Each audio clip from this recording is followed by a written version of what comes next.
Ir pieņemsimies, pats esmu dzīvojis Anglijā. Esmu nopērkt no jums, es nevaru braukt atpakaļ uz Angliju. Varat braukt atpakaļ, jā. Tā, ja tu filmē laižam, kroči, es tev parādīšu pie reizes. Tur varbūt tās varēs uztaisīt to, ka čik es ātri eju. Bet atceries, mēs bijām runājuši ar tev, moš, ka tu eji apakaļ gaitā un es uz priekšu. Kroči, tā viss sanāk. Es tev parādīšu to, kas palika no Šreka pāri. Es domāju, ka visi skatītāji atcerās to Volvo XC90, kuru es pirku vispār kā melnu, bet, kad nomazgāju, viņš bija zaļš. Šur, kur ir, es ieraudzīju. Skaties.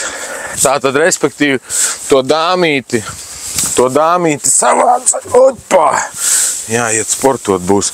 To dāmīti korpulento savāca, bet stringi palika. Tā, varbūt TikTokā skatītāji piedāvājat savu cenu. Cik jūs esat gatavi dot ar visām riepām? Vasaranēm atdosim 22 diskus. Ar vienu nosacījumu. Tā, ka tu viņu uzliks virsū uz mašīnas, tev būs jāuztaisa video.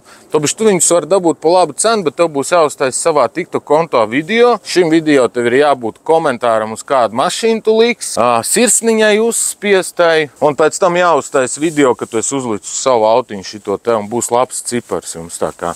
Ir stringi pieejami. Ага. А как вообще состояние? Хорошее или держава это? В нормальном состоянии, там полностью по цене соответствует эта машина.